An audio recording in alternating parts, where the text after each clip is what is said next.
We are here today with the CEO for the Philadelphia 76ers, Scott O'Neil, fresh off of big news with StubHub, a couple partnerships, and then as well the NBA Draft Lottery. How do you feel going into tonight's draft lottery? Nauseous.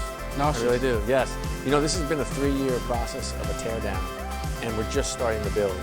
So, you know, we had 2 drafts. We ended up with the 3rd pick 2 years ago and the 3rd pick last year. Where it was a pretty much kind of an all or nothing, you know, and we fortunately got some good players. This year we've got the first chance, the most odds to get the first pick.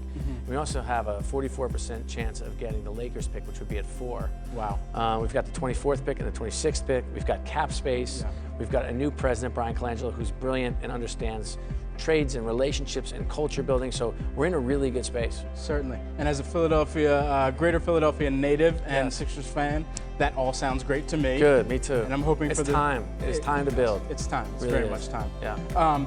Now, you're one of the more active CEOs on social media. What tips would you give for other CEOs to really get engaged Sure. and stay active with the audience too? Sure. I'd say one, you know, make sure that you understand the risks. Make sure you understand the messages that you're delivering. Understand the voice with which you're delivering, and your audience. And I'd say, for the most part, I've employed a new tool, which is when people get nasty, I just hit the block button. Oh, wow. Yes, it's a good little tool they have imparted there. Absolutely. The great thing about sports is the passion. And you know, brands would kill to have the passion that we have given to us and delivered to us. You know, could you imagine working for Pep Boys and having somebody actually pay for your logo, a t-shirt to wear? I mean, that's what we have. We have just fans everywhere. They engage on social media, digital media. They're kind of part of the fabric of who we are. So for us to give an opportunity to interact and learn and get feedback for all CEOs is a great opportunity. For me, terrific. One of the hashtags you are using on Twitter right now is process to progress. Yes. What can you tell us about that? Well, the process was something that we named 3 years ago, and that was kind of the teardown. So that was essentially a message to the world saying, be patient. Yes. We're building through the draft. We know what we're doing, and this is not going to be pretty, but we're going to build together. And it's returning the page. Tonight it starts, where we start moving towards building a championship contending team. How do you continue to motivate your team, players and office staff as well? Well, I can tell you the group, we have an incredibly talented organization. So, you know, we understand who we are and where we're going. We do a pretty good job of making sure, it's a group of millennials. We have 250 employees or so, and 200 of them are probably under 25. So we have a very young group, very active, very talented, and I don't have to say much. You know, we have the kind of culture that we challenge each other. We are a learned culture. We are intellectually curious. We fight, we're competitive. We love to debate. And we love to win. And so it's not one where, you know, the best cultures I've ever been a part of, and this is one of them, is one that builds upon self, and we have that here. You touched on millennials. In the midst of graduation season, how do you go about engaging with those millennials and workers or young personnel that are looking to enter into the workforce, as well as some of those like me who are already in it? Right. So, well, I mean, a couple different ways. One is, we're always looking for talented people to hire, whether it be in content, hosts, people who know basketball around the game. Like, I think that if you fast forward 5 years, those that win in positions like mine will be the ones that create our own version of content factories. So we have to take control of the message and the positioning, and I think we do that through social digital media, also shooting, producing, editing our own content. So you'll see a lot more of that over the next 3 or 4 years. In terms of hiring, I mean, I think we have an incredible place to work. You walk in, you just feel the energy. And so getting people to come test drive us, once we get them in the office, they usually want to work there. Most of the people that get hired at the Sixers sell tickets. And that is their chance to break into the business. It's the best sales and marketing group I've ever seen in the world of sports. So it's something that people seem to opt into. So we don't have too much trouble attracting really good talent. Moving into the content will be a whole nother challenge, opportunity for us. Certainly. We'll get back to sales because that's a little bit interesting as well. Some of the numbers that you've been able to generate over the past couple of years. Before we tap into that, one question that we cannot dodge. Your recent partnership with StubHub. Oh my goodness. Can we get a zoom in on on his jacket, there's a StubHub logo that is right there. I mean, that jacket, number one. The fact that you got a jersey inside of the jacket is amazing. Yeah, perks of the job. Definitely. So tell us about the partnership with StubHub. All right, well, we have, the NBA is it's a groundbreaking league. It's the world's game, and it's on fire. And we have a commissioner who leads by example, and he's the kind of, I'm fortunate enough to have worked for him and call him a friend. But to see him lead the NBA and global basketball into the next generation has been a lot of fun. This is just one more example of him leading. This is patches on jerseys isn't anything new.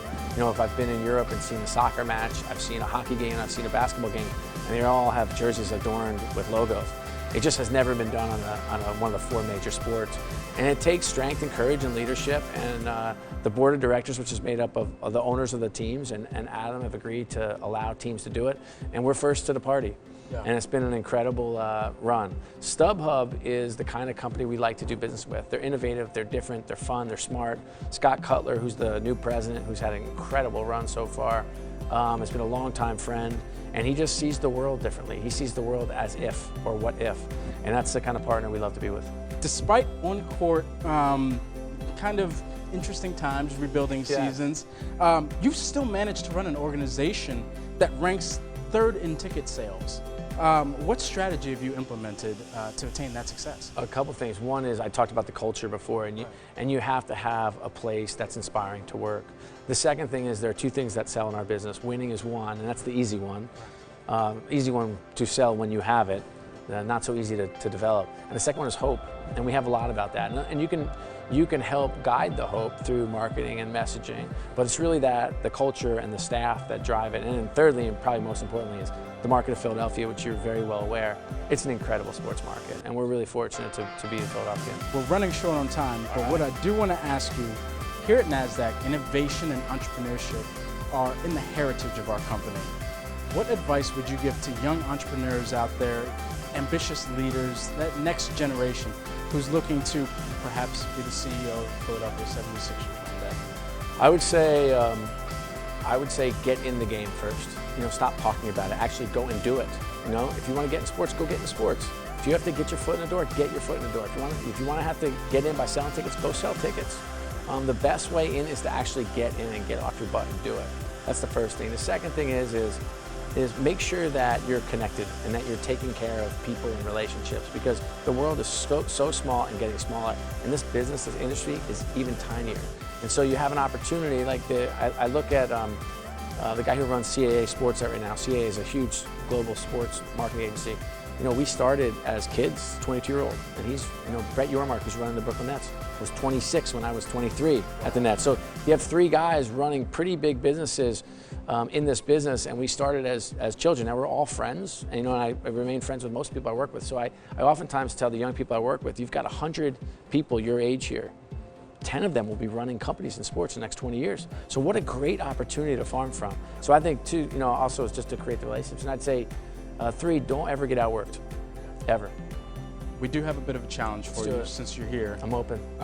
We've got some paper basketballs, and we've got that there recycling bin. So I'm feeling very confident. Feeling confident? Yes. I'm gonna throw you the assists. I like that. I've got to unhook myself here. You ready? 30 seconds starts now. 30, 29, 28, 27. That's 2 for 2, by the 26, way. 26. 2 for 3, 25, 24, 23, 22, 21, 20, 19, 18, you gotta be kidding me. 17, 16, 15, my shooting percentage is spectacular, by the way. 13, Talk when I'm shooting. 12, Bad luck. 11, 10, all right, 9, all right, 8, 7, 6, 5, 4, 3, 2, that was kind of impressive. We're not I shot about 65% from the field. Yeah, That's not too bad. That was pretty good. Well done. Thanks for having me. Maybe we should suit you up and put you on the court. I'm open. We'll just take the jersey out. Just roll it inside out and we're in business. That's still impressive. Thank you. Thanks, Scott. Let's hoop next time you're in Philly. Absolutely. I'm game for it.